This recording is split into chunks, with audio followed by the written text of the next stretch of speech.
استاد علی ہمارے فرماتے ہیں کہ ہم 2 ہفتے کے ایک کیمپ پر 17 سال سے لے کر 20 سال کے لڑکوں کو لے کر کیمپ پر گئے، تو ابھی کچھ گھنٹے گزرے تھے، دیکھا کہ ایک بچہ بیٹھا ہوا کونے پہ رو رہا ہے، بہت رو رہا ہے۔ ہم نے اس کو دفتر بلایا، بولا کہ کیا بات ہے؟ پہلے تو شرمایا شرمندگی سے، بولا کیا بات ہے؟ کہا مجھے میری ماں یاد آ رہی ہے۔ اس 17 سال کا لڑکے ہوتے تو مذاق اڑاتے کہ بھی چھوٹے بچے ہو تمہیں ماں یاد آ رہی ہے، لیکن جتنے بیٹھے ہوئے تھے انہوں نے کہا کہ آفرین ہو اس ماں پر جس نے ایسی تربیت کی ہے کہ تھوڑی دیر کے لیے بھی دور ہے ماں کو یاد کر رہا ہے۔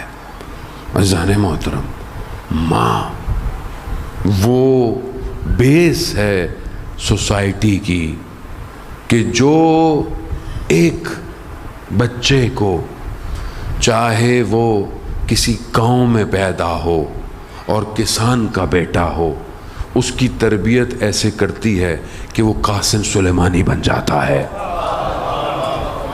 یہ ماں ہے، وہ ان ماؤں کو لوگ نہیں پہچانتے۔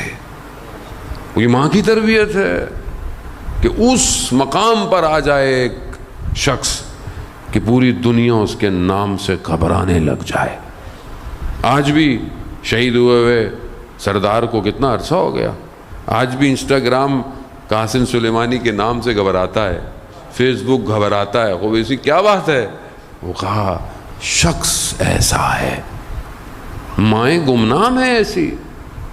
شیخ انصاری خوب کتنے بڑے ہیں کہ جتنے بھی بڑے فقہا ہیں آج اس زمانے سے لے کر آس پاس کے، کہ سب شیخ انصاری کی اس محنت کا نتیجہ ہے۔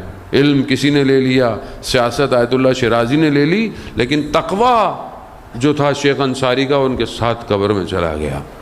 شیخ انصاری کی ماں دیس فل کی رہنے والی تھی، نجف جب آئیں اپنے بچے کے پاس بھی اور زیارت کرنے، تو جب عرب خواتین کو پتہ چلا کہ شیخ انصاری کی ماں ہے تو ہاتھوں کو چومنا شروع ہو گئی، بالکل عقیدت احترام۔ ماں پریشان ہو گئی، کہا بیٹے سے، کہا کہ یہ کیوں میرے ہاتھوں کو چوم رہی ہیں؟ اور بیٹے کی تربیت ایسی تھی کہ نہیں بتانا چاہتے تھے کہ یہ میری وجہ سے چوم رہی ہیں۔ کہا ماں یہ اس لیے آپ کے ہاتھ چوم رہی ہیں کہ آپ دائم الوضو رہتی ہیں، آپ جو ہے وہ تہجد کی نماز پڑھتی ہیں۔ تو ماں کہتی ہے خب بہت سارے لوگ تہجد پڑھتے ہیں، میرا ہاتھ کیوں چوم رہی ہیں؟ کہا ماں اس لیے کہ آپ زیارت پہ آئی ہیں۔ خوب کہا بہت سارے لوگ زیارت پہ آئے ہیں، میرا ہی ہاتھ کیوں چوم رہی ہیں؟ خوب ماں بھی ان کی سخت تھی۔ جب دیکھا کہ اب کوئی چارہ نہیں رہا تو کہا ماں یہ میری وجہ سے چوم رہی ہیں۔ کہا تمہاری وجہ سے کیوں چوم رہی ہیں؟ مگر تم کون ہو؟ تم اگر کوئی صرف بندہ خدا ہو، تمہارے اندر کیا ایسا خاص ہے؟ ماں کی تربیت تھی۔ عزیزان محترم، یہ مائیں گمنام ہیں۔ خوب ہم جس وطن میں خاص طور پہ جوانوں سے جو بیٹھے ہوئے ہیں، اگر چاہتے ہیں، ظاہر ہے جوان ہیں، آپ کو آنے والی زندگی میں اپنے لائف پارٹنر کا انتخاب کرنا ہے، تو آپ اپنی آنے والی نسل کی ماں کو دیکھیں۔ یہ نہ دیکھیں کہ ظاہر کیسا ہے، یہ نہ دیکھیں کہ یہ کیا ہے۔ آج کل تو لوگ انسٹاگرام اور فیس بک پہ دیکھ کے ہی بس سب کچھ ہو جاتا ہے، جبکہ اس پہ بھی 6 فلٹر لگے ہوئے ہوتے ہیں، پتہ بھی نہیں ہوتا کہ کیا ہے۔ خوب آپ سیرت دیکھیں، آپ اس گھر کو دیکھیں کہ جہاں اس کی تربیت ہوئی ہوئی ہے۔ تربیت اگر صحیح ہوئی ہوئی ہو تو انسان انحراف پہ نہیں جاتا۔ اگر ہم آج اپنے گھروں کو حفاظت کر لیں، عزیزان محترم، دشمن کی پوری سازش ہے اس گھر کو توڑ دیا جائے۔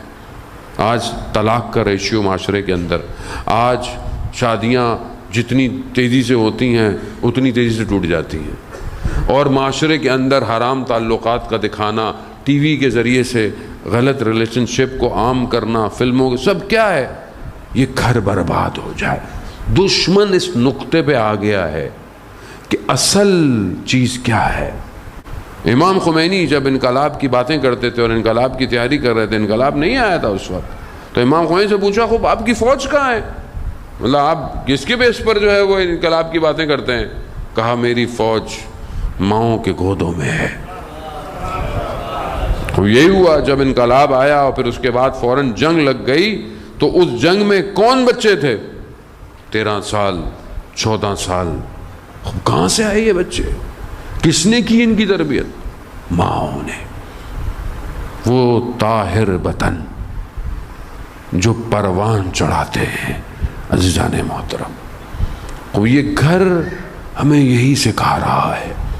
اس گھر میں جو عناصر ہیں وہ ہمیں اپنے گھروں کے اندر شامل کرنے میں بہت زیادہ وقت بڑی تیزی سے گزر گیا۔ آپ اتنے غور سے سن رہے تھے، مجھے البتہ اس ٹائم رستے میں ہونا چاہیے تھا کیونکہ مجھے وہاں پڑھنی ہے مجلس۔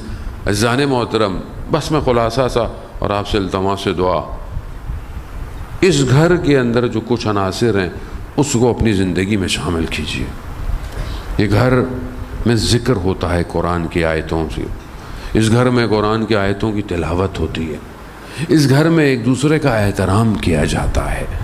خوب ہم بھی اپنے گھروں میں ان چیزوں کو رائج کریں اور گھروں کے اندر عبادت پہ خوش ہوں، عبادت پہ ایک دوسرے کو موٹیویٹ کریں، نماز اول وقت قائم کریں، ایک دوسرے کا احترام کریں۔ ہو سکتا ہے آپ کے کسی رشتہ دار سے ناراضگی ہو، بچوں کو نہ ظاہر کرنے دیں۔